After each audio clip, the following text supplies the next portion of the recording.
The eastern sky over Burkina Faso painted itself in shades of amber and gold as the sun crested the horizon, casting long shadows across the presidential compound in Ouagadougou. President Ibrahim Traoré stood beside his armored black SUV, Steam, rising from the cup of traditional tea in his weathered hands. At 34, he carried himself with the quiet confidence of a man who had seen revolution, tasted victory, and understood the weight of a nation's hopes resting on his shoulders. The morning air was crisp, carrying the familiar sense of wood smoke and blooming acacia trees that reminded him of his childhood in the countryside. Today was meant to be a celebration. Hundreds of young people in the rural district of Tenkodogo were waiting to hear their president speak about education, opportunity, and the bright future they were building together. The youth center had been decorated with banners bearing his image alongside quotes about African unity and self-determination. Traditional drummers had been practicing since dawn, their rhythms echoing across the village square like a heartbeat of hope.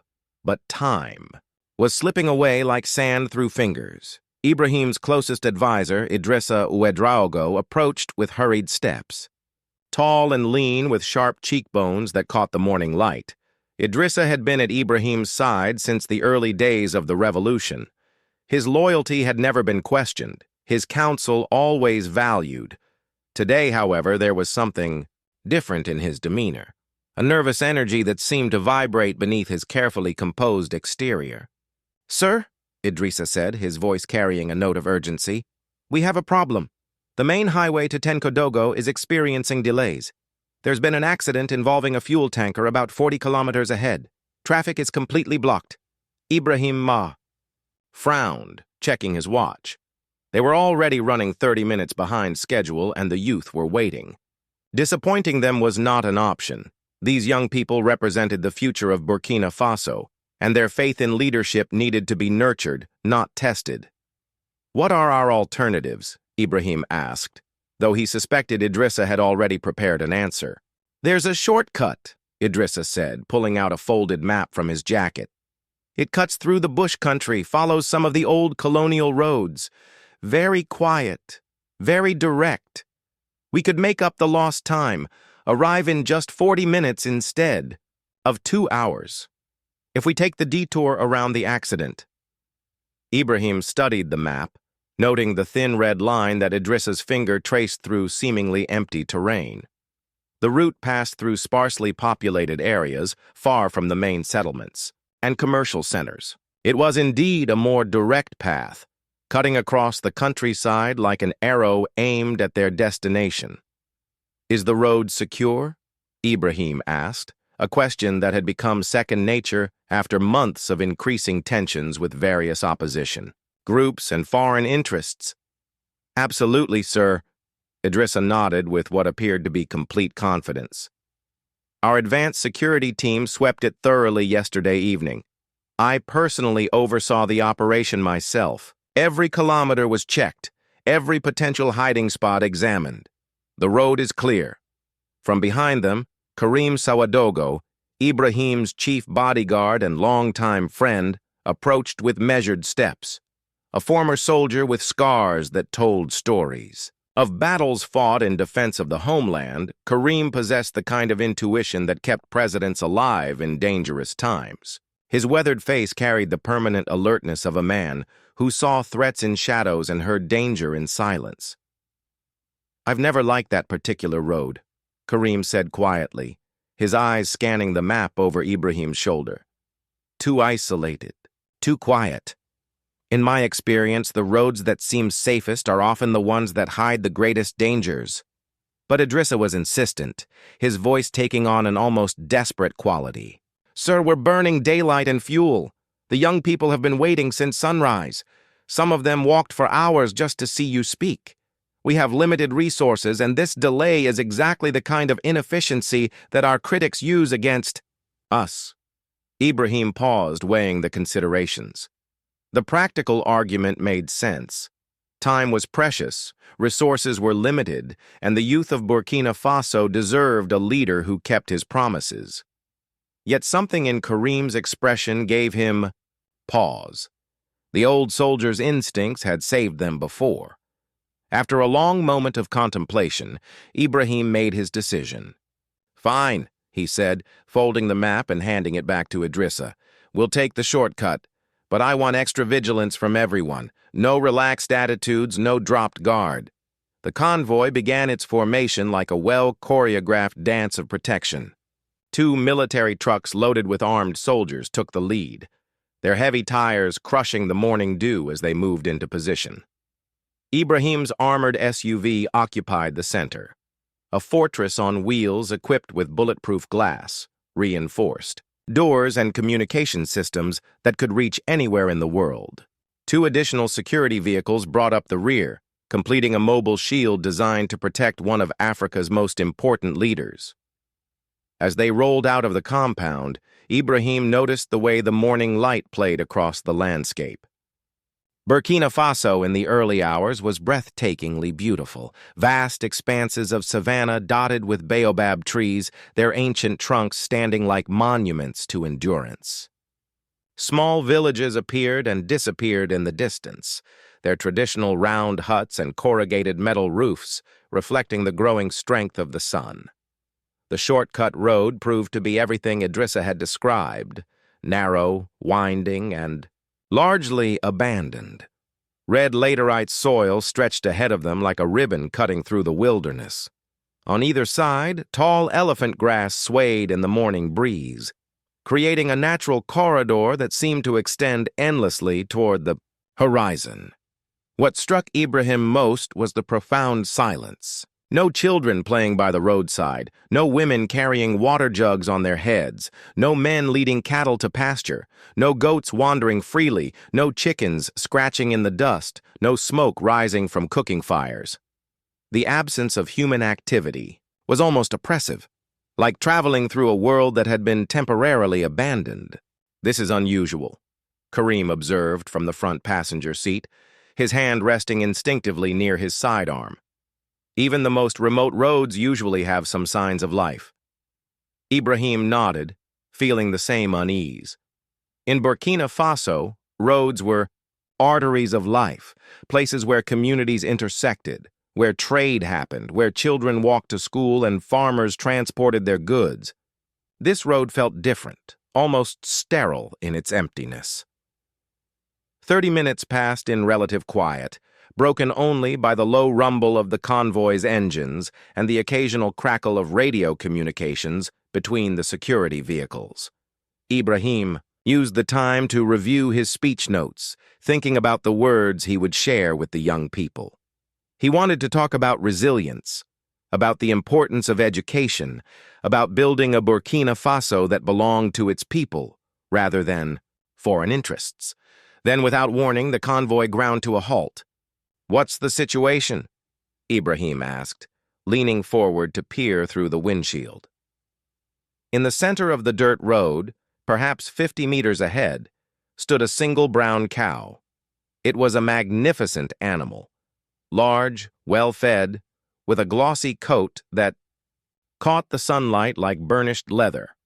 Its horns were impressive but chipped with age, and its dark eyes held an almost human intelligence as it stared directly at the presidential convoy. The cow's positioning was precise, almost deliberate. It stood exactly in the center of the road, its legs planted firmly, its massive body blocking the narrow passage completely. There was no way around it without driving into the tall grass on either side, and the terrain looked uncertain for heavy vehicles. From the lead truck came the sound of shouting, "Move! Shoo! Get out of the way!" Soldiers were gesturing at the animal, honking horns, making noise designed to frighten it into flight. But the cow didn't budge.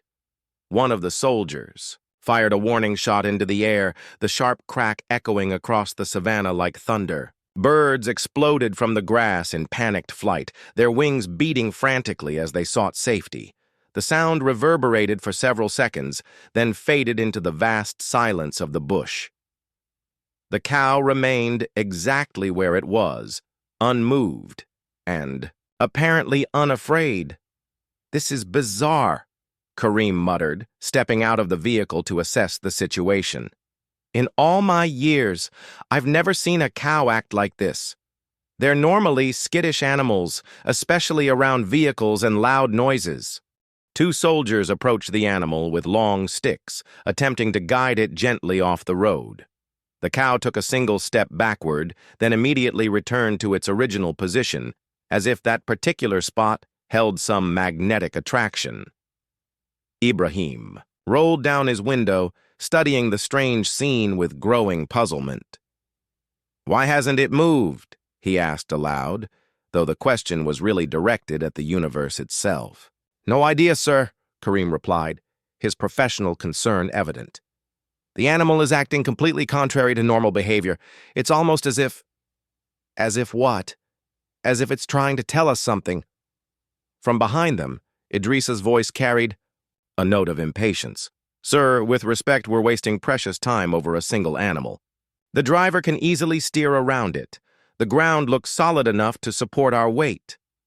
The driver prepared to follow Idrissa's suggestion, shifting into gear and preparing to navigate around the stubborn bovine obstacle. But something in Ibrahim's heart felt heavy, a weight that had nothing to do with the morning's humidity or the pressure of the delayed schedule. He looked again at the cow, really studying it this time. The animal wasn't displaying any signs of fear or confusion. It wasn't grazing or searching for water. It wasn't sick or injured. It was simply standing there with an almost purposeful stillness, its gaze fixed on the convoy as if it were waiting for something. Then Ibrahim said something that surprised everyone, including himself. "Stop the car!" The driver immediately obeyed, shifting into park and cutting the engine. The sudden silence was profound. No engine noise, no radio chatter, just the whisper of wind through grass and the distant call of a hawk circling overhead. "Sir?" Idrissa's voice carried a note of confusion mixed with what sounded almost like panic. "We really need to move. Every minute we delay." But Ibrahim held up a hand for silence. Something was telling him to pay attention, to look more carefully, to trust instincts that had kept him alive through revolution and political upheaval. "Send a man to check under the cow," he said quietly. The request was so unexpected that for a moment, nobody moved. "Sir?" Karim asked, uncertain he had heard correctly. "I said check the ground under the cow. Something isn't right here." Idrissa's face went pale. "Sir, it's just a cow. We're being overly cautious about livestock." But Ibrahim's tone brooked no argument. "Check the ground." Two guards approached the animal carefully, their training evident in every measured step. The cow watched them approach with those strangely intelligent eyes, but made no move to retreat or attack. One soldier knelt down, studying the red earth beneath the animal's front hooves. Suddenly, he jumped backward as if he had been shocked. "Sir!" he shouted, his voice cracking with excitement and fear. "There's something here!" The entire convoy erupted into motion.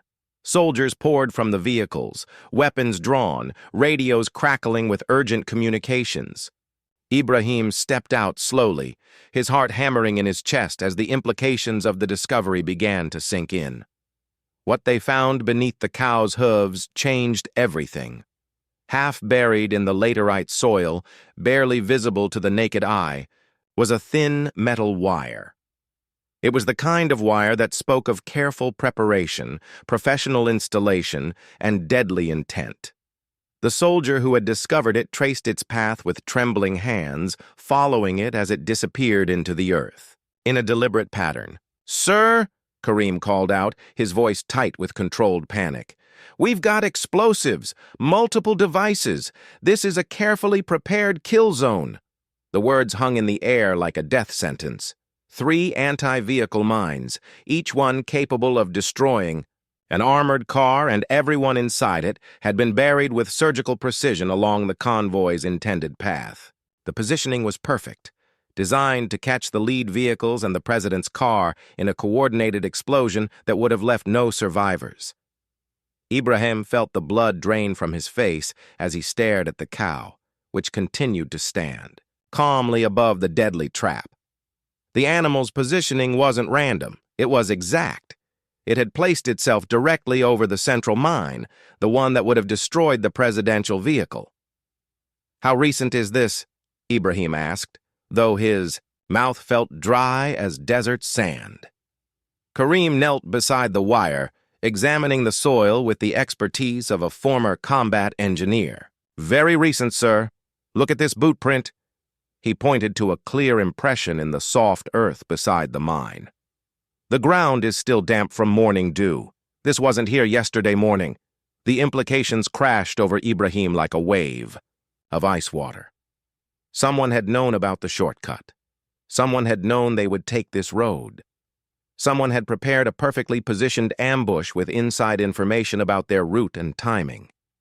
His eyes found Idrissa, who was standing several meters away, sweat beading on his forehead despite the cool morning air. The advisor's hands were shaking slightly, and his eyes kept darting toward the tree line as if searching for escape routes.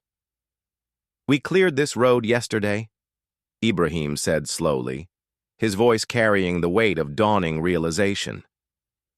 "Isn't that what you told me, Idrissa?" "Yes, sir," Idrissa stammered, his voice barely above a whisper. "Our security team swept it completely. There were no signs of any danger, I swear to you." But Karim was studying the evidence with the methodical precision of a man whose survival had always depended on attention to detail. "This was planted after any security sweep," he said grimly. "The soil disturbance is fresh. The wire connections are new. Someone had very recent intelligence about our route." Ibrahim's mind was racing, connecting dots that painted a picture of betrayal so comprehensive it took his breath away. "Someone knew we'd take this road," he said, his voice barely above a whisper. "Someone knew exactly when we'd pass this spot." The cow, as if sensing that its job was complete, finally moved. With slow, deliberate steps, it walked to the side of the road and began to disappear into the tall grass. No one tried to stop it. No one could have stopped it even if they wanted to. There was something about the animal's departure that felt final, sacred almost, like a guardian angel returning to heaven after completing a divine mission. Commander Sekou Konate arrived within minutes, his motorcycle kicking up clouds of red dust as he raced to the scene with a full tactical response team. A veteran of multiple conflicts and Ibrahim's most trusted security chief, Sekou possessed the kind of mind that could see patterns in chaos and truth in lies. He was briefed in seconds, his experienced eyes taking in the scene with the rapid assessment of a professional soldier. The mines, the wire, the cow's positioning, the fresh soil, it all painted a picture that made his blood run cold. "Sir," he said quietly, pulling Ibrahim aside for a private conversation. "May I speak with you alone?" They stepped away from the cluster of soldiers and vehicles, walking toward a lone baobab tree that provided both shade and privacy. "I don't trust him," Sekou said without preamble, nodding toward Idrissa, who was pretending to examine his phone while clearly straining to overhear their conversation. "Neither do I," Ibrahim admitted, "but suspicion isn't proof." "Then you'll want to hear what we discovered during the initial response," Sekou continued. "One of the private security officers assigned to Idrissa's detail was caught attempting to send a location ping to an unknown number. We intercepted and traced it." Ibrahim felt his stomach drop. "Where did it lead?" "A satellite uplink registered to a private military contractor with offices in Virginia and London, the kind of firm that specializes in what they call regime change consulting." The pieces of the puzzle were falling into place with sickening clarity. This wasn't a simple assassination attempt by local dissidents or political rivals. This was something much larger, much more sophisticated, much more dangerous. "He led us to this road," Ibrahim said, looking back at Idrissa, who was now pacing nervously beside the vehicles. "And someone made sure there would be mines waiting," Sekou confirmed. "This was planned with military precision and inside intelligence." Just then, a shout from near the convoy drew their attention. "It's moving again!" a soldier called out. Everyone turned to see the cow emerging from the grass one final time. It looked directly at Ibrahim for a long moment, its dark eyes holding what seemed like ancient wisdom. Then, without any apparent urgency, it turned and walked deeper into the bush until it disappeared completely from sight. The silence that followed was profound. Every person present, soldiers, officers, drivers, guards, felt they had witnessed something that defied rational explanation. A simple farm animal had positioned itself with surgical precision over a deadly trap, saving not just the president's life, but potentially altering the course of African history. "Sir," Karim said softly, "this is more than luck. This is more than coincidence. Something bigger is going on here." Ibrahim nodded slowly, his mind already moving toward the difficult decisions that lay ahead. "Search every inch of this road," he ordered. "Every stone, every tree root, every blade of grass. Map the entire area. And arrest Idrissa. Don't let him communicate with anyone." The words hit Idrissa like a physical blow. He tried to speak, his voice cracking with desperation. "Mr. President, I swear I don't know how this happened. I swear on my family's honor that I had no knowledge of any danger." But Ibrahim's eyes were cold as winter dawn. "You wanted me on this road, Idrissa. You insisted it was safe. You promised me it was secure. You pushed when my security chief expressed doubts." He stepped closer to the man who had been his trusted advisor, his voice dropping to barely above a whisper. "But that cow saved me before you could kill me." Idrissa's face went white as bone. Soldiers moved quickly to surround him, professional and efficient as they placed him in restraints and began the process of securing a high-value prisoner. The president turned to address his security team, his voice carrying the authority of a man who had just looked death in the face and emerged victorious. "We're not going to the youth center today. We're going to find the truth. Someone planned my assassination with inside knowledge and foreign assistance, and this was just the beginning of something much larger." The convoy didn't continue forward that day. Instead, it reversed carefully along the dangerous road, with mine disposal experts marking every explosive device while drones circled overhead like mechanical vultures. The journey back to Ouagadougou was conducted under full military escort, with additional security units deployed at every intersection and checkpoint. Back at the presidential palace, a dark cloud of tension hung over every room. Staff members whispered in corners, their faces reflecting the shock of learning how close they had come to losing their leader. The attempted assassination wasn't just an attack on Ibrahim Traoré. It was an attack on the ideals he represented, the movement he led, and the future he was building for Burkina Faso. In the basement levels of the intelligence headquarters, a sterile interrogation room became the setting for revelations that would shake the foundations of West African politics. Idrissa sat handcuffed to a metal chair, sweat pouring from his temples despite the air conditioning that kept the room uncomfortably cold. Commander Siku entered with a file folder thick with evidence, his expression grim with the weight of what they had discovered. "We traced your phone, Idrissa," he said without preamble, placing printed papers on the metal table between them. "You deleted your GPS history, but our cyber intelligence unit recovered everything.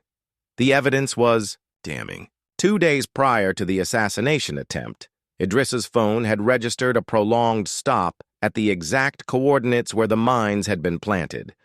The location data showed he had remained at the site for nearly 2 hours during the late evening, plenty of time to coordinate with a demolitions team. "What were you doing there?" Siku demanded. Idrissa's voice was barely audible. "I was just checking the route. I wanted to make sure it was suitable for the convoy. I needed some air to think." Siku slammed his fist on the table with enough force to make the metal ring like a bell. "Stop lying to me. Who paid you? Who gave you your orders? Who told you to guide the president down that road?" For several minutes, Idrissa said nothing, his eyes fixed on his shackled hands. Then Siku played his trump card. "Let me show you something interesting," he said, activating a wall-mounted screen. Grainy surveillance footage began to play, images captured by a hidden camera that villagers had installed near a telecommunications mast to monitor livestock theft. The video showed Idrissa's vehicle arriving at night, its headlights cutting through the darkness. A figure stepped out, clearly identifiable as the presidential advisor, and walked toward a man wearing military-style boots and a cap pulled low over his eyes. The mysterious contact handed Idrissa something small and rectangular. "That's a satellite phone," Siku explained as the footage continued.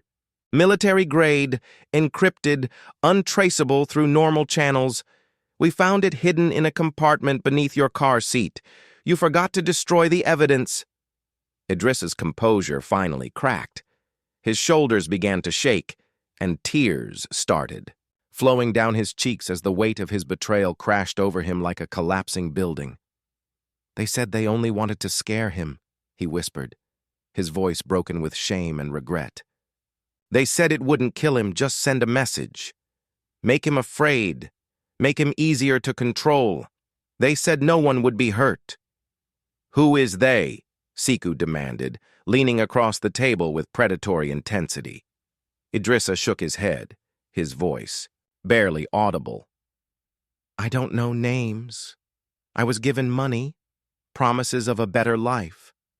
A visa to France, a house in Nice, enough money for my children's education." He looked up at Siku with eyes full of anguish. "They hate him, you know. They hate that he's uniting Africa, that he's showing other countries they don't need Western approval to be successful. They said if Traoré keeps rising, if he keeps inspiring other African leaders to follow his example, then Western interests across the entire continent will fall." Siku leaned back in his chair, feeling sick to his stomach. "And you sold your own country for what? Dollars and fear?" Idrissa had no answer. President Ibrahim sat in his private office later that evening, surrounded by files, photographs, maps, and evidence that painted a picture of betrayal extending far beyond a single corrupt advisor. The satellite phone logs revealed a network of communications stretching across 3 continents. The financial records showed money transfers originating from shell companies registered in Delaware and the Cayman Islands. The operational details suggested a level of sophistication that could only come from professional intelligence services. But it was the last photograph that held his attention, an aerial image captured by a drone just moments after the cow had blocked their convoy. The picture showed the animal standing peacefully in the center of the road, positioned with mathematical precision directly above the central mine that would have killed them all. Commander Siku entered the room carrying additional files, his face grim with new discoveries. "We've confirmed it," he reported, taking a seat across from his president. Idrissa was recruited and funded by a network of private military contractors with direct ties to Western intelligence services. The operation had multiple layers: financial, technological, and psychological. Ibrahim didn't look up from the photograph. "Do we know where the cow came from?" It was an unusual question, but Siku had learned to take his president's instincts seriously. "We questioned every village within a 50-kilometer radius. No one claims ownership.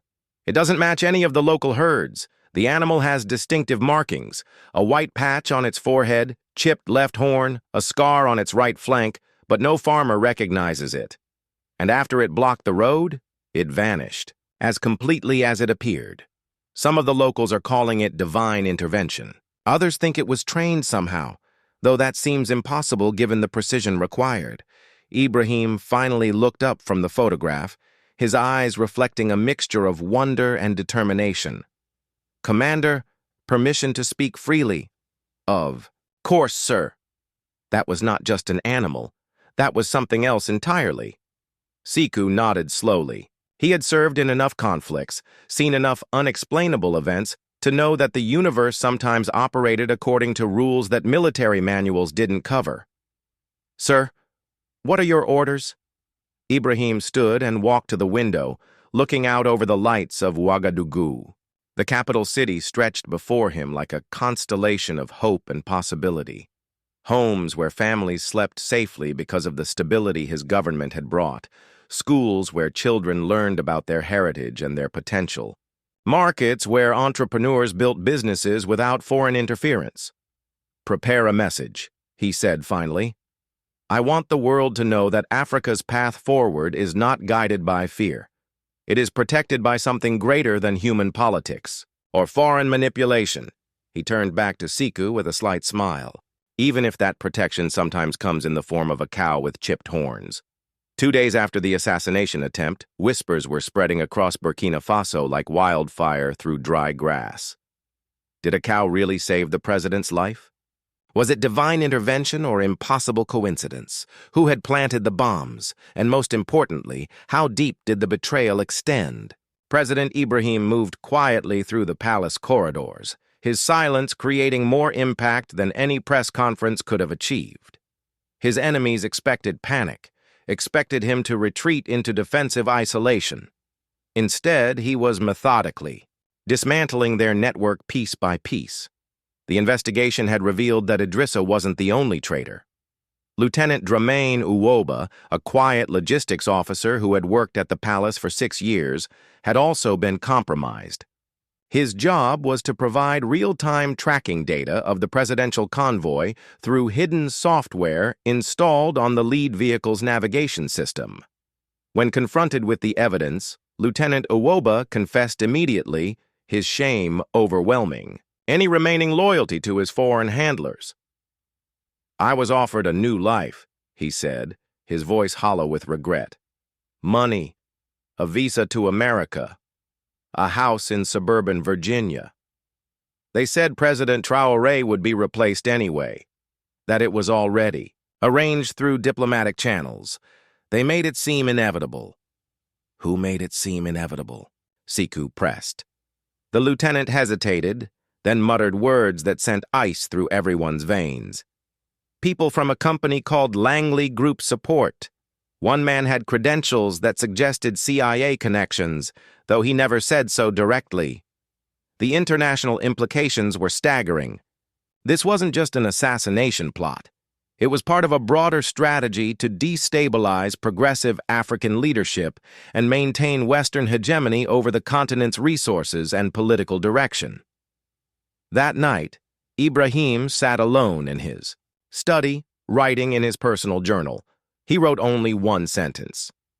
"They tried to end my life using my own people, but something greater stood in their way." Then he made a decision that would reverberate across 3 continents. The broadcast was announced with only 1 hour's notice, but within minutes, millions of people across West Africa were tuning in. Television screens flickered to life in homes, community centers, and public squares throughout Burkina Faso, Mali, Guinea, and Niger. Curious viewers in France, the United States, and other Western nations also found themselves watching, drawn by rumors of a dramatic revelation.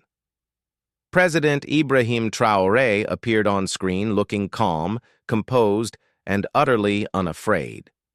Behind him, the flag of Burkina Faso hung as a reminder of national sovereignty and the right of African peoples to determine their own destiny. "My fellow Africans," he began, his voice steady and clear, "I was nearly killed this week. But I was not attacked by armed rebels or political dissidents. I was nearly murdered by people in expensive suits, people who smile at us in diplomatic meetings while wiring our roads with explosives." The words hit like lightning across the continent. This was not the usual careful diplomatic language of international relations. This was raw truth, spoken with the courage of a man who had looked death in the face and refused to blink. "They sent operatives into our government. They bought our own brothers with foreign money. They plotted my assassination using my own advisors, my own convoy, my own security routes." He paused, allowing the magnitude of the betrayal to sink into viewers' minds. But they failed because a simple animal stood in their way. Yes, a cow, a single cow, blocked their perfectly planned murder. And when they realize that even the animals of Africa won't allow them to control us, perhaps they'll understand something deeper about this continent and its people. Ibrahim leaned forward, his eyes blazing with righteous anger. We are not a people you can manipulate with money and threats. Burkina Faso is not a chessboard for foreign powers to play their games upon.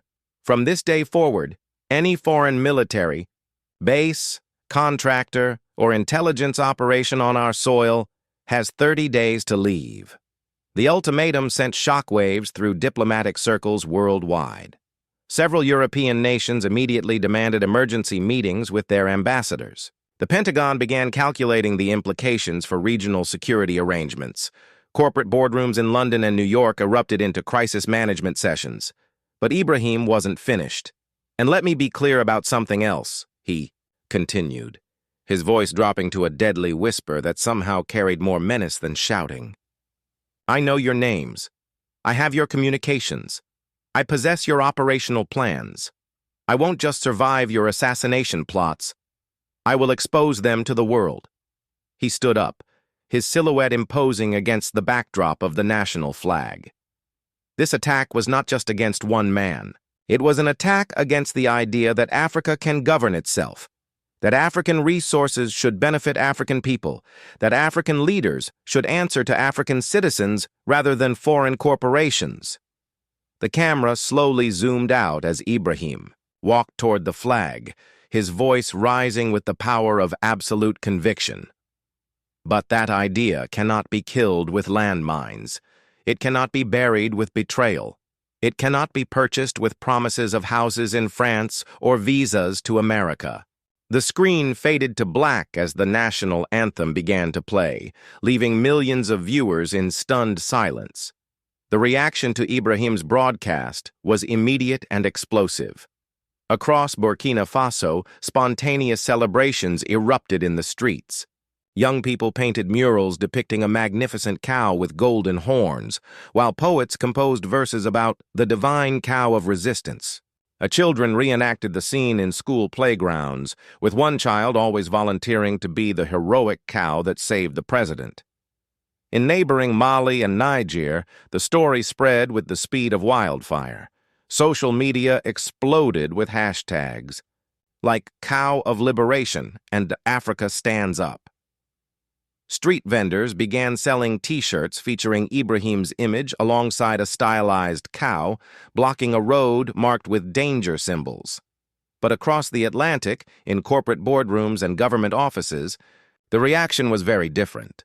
Inside a high-security conference room in Virginia, 3 men in expensive suits watched Ibrahim's broadcast for the 5th time, their faces growing darker with each viewing. The room's windows offered no view of the outside world, only reinforced. Concrete and steel that spoke of secrets too dangerous for sunlight. He wasn't supposed to survive, hissed the man at the head of the table, his American accent carrying the flat vowels of the Midwest. That road was cleared by our advanced team. We had real-time tracking data. We had inside coordination. How does a fucking cow destroy a $3 million operation?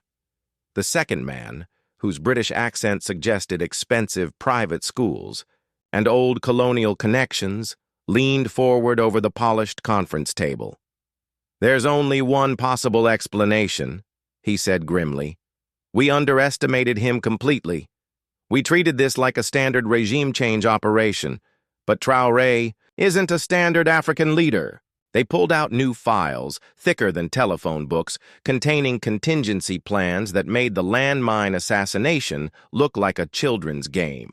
This time, there would be no reliance on mines or bombs or traceable explosives. They wanted something quieter, more subtle, more final, chemical weapons disguised as medical supplies, poison that mimicked natural heart failure, accidents that looked like tragic coincidences. The cow bought him time, the American said, studying satellite photographs of the presidential palace. But it didn't stop the larger operation. Now, we strike before he can consolidate his position further. Back in Burkina Faso, President Ibrahim was working 18-hour days, barely sleeping as he coordinated a comprehensive security overhaul. Every staff member was being rescreened. Every communication system was being replaced. Every operational procedure was being revised from the ground up. But he also understood that survival required more than just better security. It required striking first. "The cow bought us time," he told Commander Siku during one of their late-night strategy sessions. "But it didn't eliminate the threat. They will try again, and next time they'll be more careful, more sophisticated." Meanwhile, in the city of Bobo Dioulasso, something remarkable was happening. A young cattle herder named Amadou arrived at the central mosque with a story that defied belief. "Imam," he said to the elderly religious leader, "one of my cows disappeared 3 days ago. This morning it returned, but it's different now." "Different how, my son?" "It has a patch of burned hair on its front leg, and there are traces of red paint on its horns." "Red paint, Imam. The same color as the markings on government vehicles." The Imam's eyes widened as the implications sank in. "Do you think—" Amadou nodded slowly. "I think it was the one from the President's road. I think my cow saved our leader's life." Word of this discovery spread quickly through religious and community networks. Within hours, the story reached the presidential palace, where Ibrahim ordered the animal to be quietly brought to Ouagadougou under full guard. The cow arrived at the palace in a specially constructed trailer, accompanied by veterinarians, security personnel, and Amadou himself, who had insisted on staying with his remarkable animal. When Ibrahim first saw the creature up close, he felt an inexplicable sense of recognition, as if he were meeting an old friend rather than encountering a farm animal. The cow was indeed magnificent. Its brown coat gleamed with health, and those distinctive dark eyes held an intelligence that seemed almost supernatural. The burned patch on its leg told a story of danger faced and survived, while the red paint traces suggested it had indeed been at the scene of government activity. "Run every test you can," Ibrahim instructed the veterinary team. "I want to understand everything about this animal, its health, its history, anything that might explain what happened on that road." The laboratory results arrived the following morning, and what they revealed was both shocking and deeply unsettling. Mixed with the cow's hair and embedded in the paint traces were microscopic droplets of human blood, not from the cow itself, but from someone who had apparently bled on or near the animal. The blood was old and dried, but advanced forensic analysis revealed it belonged to an adult human male with a specific genetic marker that appeared in fewer than 2% of the global population. More disturbing still, the paint wasn't the standard government vehicle paint that everyone had assumed. It was a specialized military marking compound used by NATO forces to identify friendly vehicles during night operations. "Someone tried to harm this cow," Commander Siku reported grimly. "Someone wearing military equipment, carrying NATO standard materials, and they bled in the process. The question is whether they were trying to move it, kill it, or use it somehow in their operation." Ibrahim studied the forensic reports with growing amazement. The evidence suggested that their enemies had encountered the cow before the convoy arrived, and that the animal had somehow resisted their attempts to remove it from the road. "Sir," Siku continued, "we've also intercepted new intelligence." "Chatter. They're planning another attempt. This time it won't involve explosives or road ambushes. They're going diplomatic." The plan, as intercepted through signal intelligence, was elegantly simple and terrifyingly effective. A foreign peace delegation would arrive bearing gifts and goodwill messages. Hidden among their diplomatic presence would be a device designed to deliver a lethal injection through what appeared to be an accidental scratch during a handshake. The poison was a synthetic compound that mimicked the symptoms of sudden cardiac arrest, undetectable in standard autopsies and completely untraceable after 12 hours. To the world, it would appear that the young president had suffered a tragic but natural death, leaving his movement leaderless and his country vulnerable to stabilization by international forces. "When do they arrive?" Ibrahim asked. 3 days, sir. A 4-person delegation claiming to represent European Union humanitarian interests. Ibrahim smiled coldly. Then we'll welcome them with open arms and closed traps. The European delegation arrived exactly on schedule. Their smiles, as bright as their diplomatic credentials, were impressive. 4 officials in expensive suits carrying leather briefcases and a beautifully wrapped box of gifts from the people of Europe to the people of Burkina Faso. The gifts appeared innocent enough. Leather-bound books about African history, high-end electronics for the presidential office, and an exquisite selection of herbal teas from the Swiss Alps. But hidden inside the tea box, exactly as intelligence had predicted, was a slim black device no larger than a fountain pen. The device was a masterpiece of assassination technology, a spring-loaded injection system disguised as a decorative bracelet clasp. A simple touch during a handshake would deliver a microscopic dose of synthetic cardiac toxin directly into the bloodstream. Death would occur within 60 seconds, appearing to all observers as a sudden but natural heart attack. But President Ibrahim already knew everything. As the delegation waited in the palace conference room, sipping cold drinks and making polite conversation about trade relationships and humanitarian cooperation, they had no idea that their every word was being recorded and their every movement monitored by hidden cameras.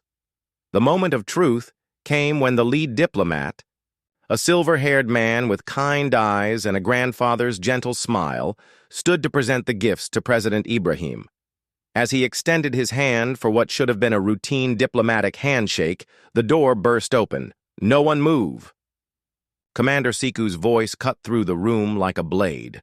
Soldiers poured in from 3 entrances simultaneously, weapons drawn, faces hard with professional focus.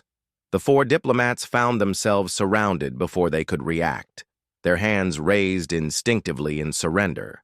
One of them, a younger man with nervous eyes, reached reflexively toward his jacket pocket. He was immediately slammed to the ground by 2 soldiers who had been waiting for exactly that movement.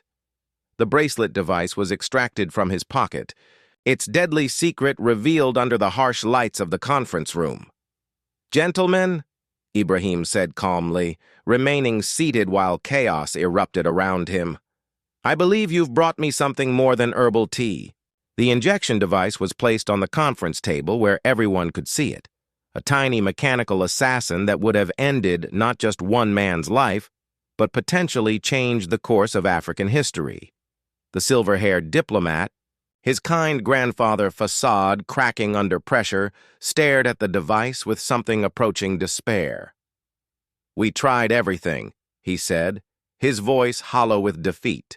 "Economic pressure, political manipulation, bribery, landmines, poison pens, and now this. But he always survives. How? How does he always survive?" Commander Siku looked at the broken man and spoke with quiet dignity. "Because he fights for his people, not for power. And when you fight for something greater than yourself, sometimes even the universe fights with you." "Even if that universe sends a cow?" asked another diplomat, his voice cracking with hysteria. "Even then," Siku replied simply. That night, President Ibrahim addressed his nation for the 2nd time in a week, but this broadcast felt different, less angry, more resolute, less defensive, more triumphant. "My fellow Africans," he began, "they have tried to kill me with bombs, with poison, with treachery, and now with diplomatic handshakes. Each time they have failed not because I am special, but because the cause we serve is bigger than any one person." He gestured to a table beside him where the various assassination devices were displayed like exhibits in a museum of failed colonialism. "These tools represent the old ways of controlling Africa, through fear, through violence, through the elimination of anyone who dares to imagine a different future." His voice grew stronger, more passionate. "But those old ways are dying. Today, we didn't just survive another assassination attempt. We buried the idea that Africa cannot protect its own leaders, defend its own interests, and chart its own course toward prosperity and dignity. The camera pulled back to show Ibrahim, standing beside a large window overlooking the lights of Ouagadougou. They called us weak, backward, dependent. But weak people do not survive this level of sustained attack. Backward people do not expose international conspiracies. Dependent people do not send foreign assassins home in handcuffs. He turned back to face the camera directly, his eyes blazing with conviction. We are not weak. We are not backward. We are not dependent. And we will not be controlled. 6 months later, the story of the cow had taken on mythical proportions throughout West Africa. Children sang songs about the brave animal that saved their president. Artists carved statues from local wood depicting a magnificent bovine standing guard over the African continent. Scholars debated whether the incident represented divine intervention, impossible coincidence, or something entirely beyond human understanding. But in a quiet corner of the presidential palace garden, a more modest memorial stood testament to the extraordinary events of that morning. Built by young welders using scraps of metal from retired army vehicles, a life-sized cow statue gazed eternally toward the horizon. On its base, a simple plaque read, "It stood when the world wanted him to fall." President Ibrahim often visited this statue during his evening walks, sometimes bringing foreign dignitaries who asked about the unusual memorial. He would tell them the story, all of it, from the betrayal to the landmines to the mysterious cow that appeared at exactly the right moment to save not just his life, but the independence of his nation. Most visitors listened politely and attributed the tale to African mysticism or political propaganda. But those who looked into Ibrahim's eyes when he spoke could see something that transcended both skepticism and belief, the absolute conviction of a man who had witnessed the impossible and been forever changed by it. The cow itself had returned to Amadou's farm, where it lived quietly among the other cattle. Visitors sometimes came hoping to see the famous animal, but Amadou discouraged such attention. "It's just a cow now," he would tell them. "It did what it needed to do, and now it wants to be left in peace." But sometimes, in the early morning hours when mist rose from the savannah, Amadou would find the cow standing at the edge of his property, looking toward Ouagadougou as if listening to something only it could hear. The attempted assassination and its miraculous prevention had consequences that extended far beyond Burkina Faso's borders. Across West Africa, other progressive leaders found themselves questioning their own security arrangements, wondering how deeply foreign intelligence services had penetrated their governments. In Mali, President Assimi Goïta ordered a comprehensive review of all foreign contractors working within his administration. In Guinea, Colonel Mamadi Doumbouya expelled several European advisors whose credentials couldn't withstand scrutiny. In Niger, the military leadership began severing ties with international organizations that had previously been considered reliable partners. The message was clear. The old colonial relationships, where European powers maintained control through puppet leaders and economic manipulation, were no longer sustainable. African leaders were learning to trust each other more than they trusted their former colonial masters. This shift created panic in Western capitals. Emergency meetings were convened in Brussels, Paris, London, and Washington. Corporate boardrooms buzzed with worried executives calculating the potential loss of mining rights, agricultural concessions, and strategic military positions. But perhaps the most significant change was in the minds of ordinary Africans themselves. The story of the cow became a symbol of something deeper, the idea that Africa itself was awakening, that the continent possessed its own wisdom and power that could not be defeated by foreign schemes. Street vendors sold T-shirts featuring Ibrahim's image alongside stylized cows. Musicians composed songs about liberation and self-determination. Young people organized protests demanding the expulsion of all foreign military bases from African soil. The revolution of consciousness that had begun in Burkina Faso was spreading, like wildfire across the continent. In the months following the failed assassination attempts, Western governments found themselves in an increasingly difficult position. They could not openly acknowledge their involvement in the plots. To do so would be to admit to attempted murder and terrorist activities on foreign soil. But they also could not ignore the growing anti-Western sentiment that was spreading across Africa. Their response was predictably hypocritical. Publicly, they condemned political violence and called for stability and dialogue.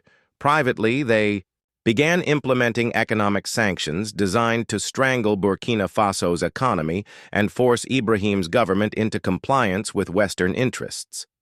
Trade agreements were suddenly reconsidered. Development aid was mysteriously delayed.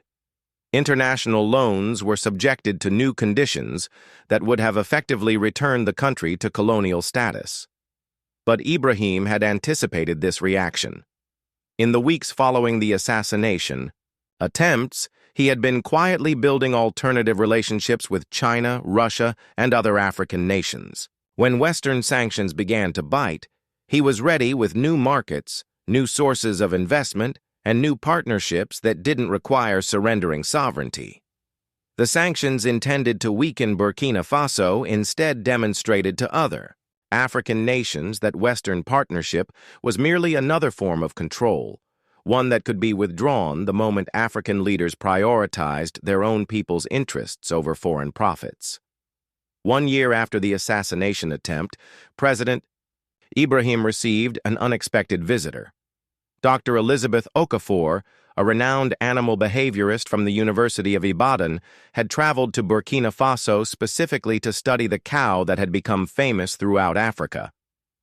"Mr. President," she said during their private meeting, "I've spent 3 decades studying animal behavior, and I've never encountered anything like what happened on that road. Cattle are herd animals. They follow, they don't lead. They avoid danger. They don't position themselves deliberately in dangerous locations." Ibrahim leaned forward with interest. "What's your professional assessment?" Dr. Okafor hesitated, clearly struggling with the implications of what she was about to say. "Sir, in my scientific opinion, that cow displayed behavior that is completely inconsistent with normal bovine psychology. It acted with apparent knowledge of your convoy's route, timing, and the danger posed by the buried explosives. Are you saying the cow somehow knew about the assassination plot? I'm saying that cow demonstrated a level of situational awareness and purposeful action that I cannot explain using conventional animal behavior models." She paused, looking uncomfortable. "Mr. President, I'm a scientist. I believe in evidence, data, and rational explanation. But sometimes the evidence points toward conclusions that challenge our understanding of what's possible." Ibrahim smiled. "Dr. Okafor, I've learned that the universe is far more mysterious than our political theories or military strategies suggest. That cow taught me something important. Sometimes the most powerful force in any situation is the one we least expect." 5. Years have passed since that morning when a simple cow changed the course of history. President Ibrahim Traoré remains in power, his support among the people of Burkina Faso stronger than ever. The economic sanctions intended to weaken his government instead strengthened his nation's resolve to achieve true independence. Burkina Faso has become a model for other African nations seeking to break free from neo-colonial relationships. The country's economy has diversified beyond dependence on foreign markets. Its military has been strengthened and professionalized. Its educational system produces graduates who are proud of their African heritage and committed to continental unity. But perhaps most importantly, the story of the cow has become a symbol of hope throughout Africa, proof that the continent possesses its own wisdom, its own strength, and its own destiny. In the presidential palace garden, the metal cow statue still stands guard, its eyes fixed on the horizon, where each new day brings fresh possibilities. Visitors from around the world come to see it, to hear the story, and to try to understand how a simple farm animal became the unlikely guardian of African independence. Amadou's cow still lives peacefully on the farm outside Bobo Dioulasso, distinguished from the other cattle only by a white patch on its forehead and the wisdom in its dark eyes. Sometimes journalists and researchers arrive hoping to study the famous animal, but they always leave disappointed. It's just a cow, they're told. It did what it needed to do. But on quiet mornings, when mist rises from the savanna and the first light touches the acacia trees, the cow can sometimes be seen standing at the edge of the property, looking toward the capital city where a grateful nation continues to grow stronger. And in that distant palace, President Ibrahim Traoré begins each day by walking past the statue in his garden, remembering the morning when divine intervention came in the most unexpected form, reminding him and the world that Africa's future belongs to Africa, protected by forces greater than any foreign plot or colonial scheme. The lion of Africa roars on, and the guardian cow continues its eternal watch. In schools across the continent, children learn the story as part of their history lessons. In the markets and mosques, the tale is retold with growing embellishment and wonder. In the corridors of power, both African and foreign leaders are reminded that some forces in this world cannot be bought, cannot be controlled, and cannot be defeated by conventional means. The cow has become more than a symbol. It has become a promise that Africa will find its own way, guided by its own wisdom, protected by its own strength, and blessed by mysteries that transcend human understanding. And somewhere in the vast savanna of Burkina Faso, a brown cow with chipped horns and knowing eyes continues to graze peacefully, carrying within its simple existence the weight of a continent's hopes and the memory of a miracle that saved not just one man's life, but the soul of a nation. The story continues, written not in the halls of foreign capitals or corporate boardrooms, but in the hearts of African people who have learned that their destiny is their own to determine, protected when necessary, by guardians as humble as a cow and as powerful as the truth itself.